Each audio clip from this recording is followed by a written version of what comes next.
It's that time of the year when we start talking about taxes again. Why? Because the budget is coming up, and let's admit, for you and me, the only thing that matters in the budget is income tax. But I'm not going to be talking about income tax. I'm going to be talking about something which has become very controversial in the last few years, and that is wealth tax.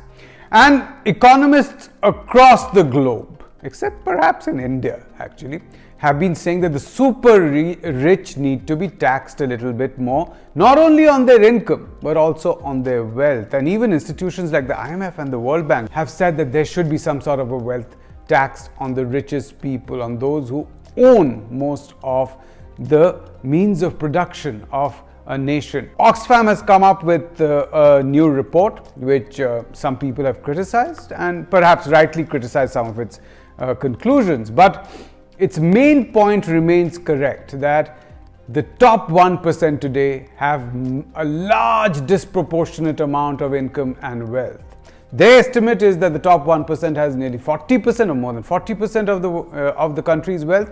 You might not agree with that number. Maybe it's 25%, it could even be 50%. But the point is, it's an obscene amount of wealth in the hands of the top 1% in a country where so many people go to bed hungry every day. Now, how can you solve that problem? One way is to impose a wealth tax which would take money away from the super rich, more than their income tax would, and then distribute it amongst the poor, or invest it, put it in government programs which help the poor. There's another logic actually for having a wealth tax, and let me explain that. That logic comes deeply from within capitalism itself. And I'm going to take an example. Let's say there is Peter and Paul. Peter and Paul both are in the same industry, and they come face to face to sell goods. Now we understand that the person, if Peter has more capital to begin with than Paul, Peter is going to have an advantage. Why? There are various reasons. Peter will be able to invest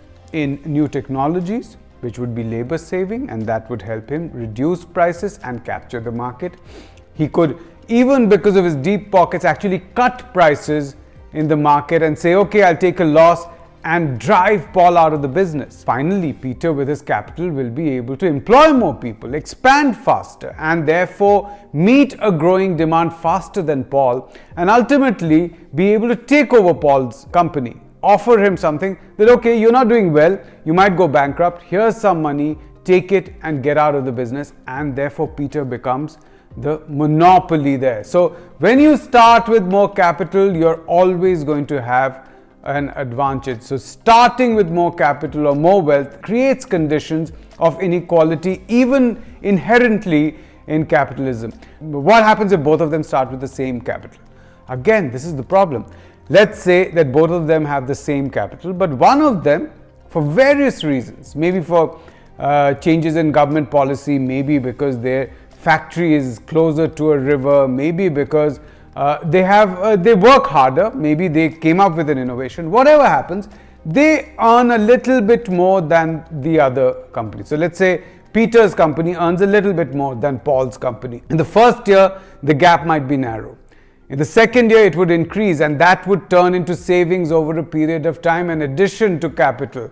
And that capital over 10-15 years would accumulate and give Peter an advantage. It is the same as starting with extra wealth right at the beginning. So this is the first reason why excessive wealth concentration in the hands of one company leads to them taking over all productive resources, and that causes inequality, and that inequality gets reproduced over years and years, and comes to a situation where a few people own everything and earn everything, and their earnings turn into savings and their wealth keeps increasing, where a majority of people remain poor and their savings keep reducing and their wealth keeps reducing as a proportion of total wealth in the country. Now, there is one more way, and these are connected, in which a person, an entrepreneur, might have an advantage right at the beginning, and that is just inheriting a business. Imagine that you want to start a new business, and you want to compete with someone who already inherited an existing brand, has a lot of money, has a huge business in place. What are you going to do? Can you really compete?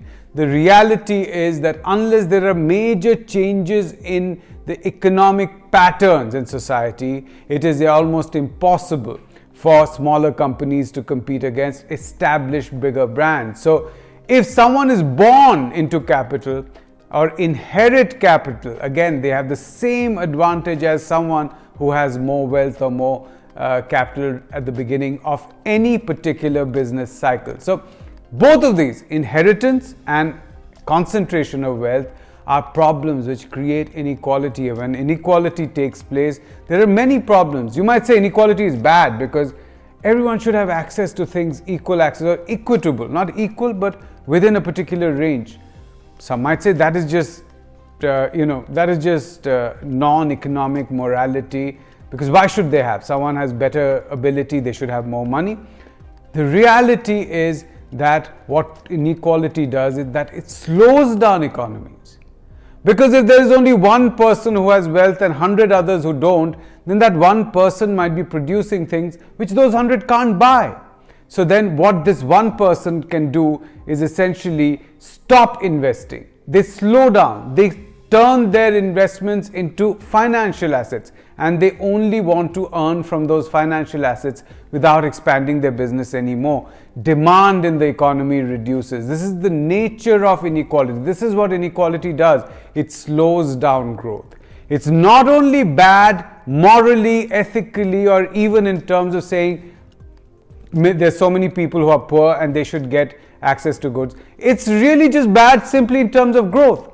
So what is the solution to that? And that is where I've come back to these two key taxes which are being spoken about right now. One is wealth tax and the other is inheritance tax. This has come up every time in the last few years. There have been questions that should there be a wealth and inheritance tax, and every year it has been postponed and it has not come. The question is whether it will come this year at all. There is a problem with wealth tax which we should acknowledge right now, because let's take the wealth of the richest people in India, Gautam Adani, Mukesh Ambani. And these richest people, their wealth actually is a valuation of the stocks they hold. Now try to understand this. This is not really wealth that can be converted into liquid assets immediately, right?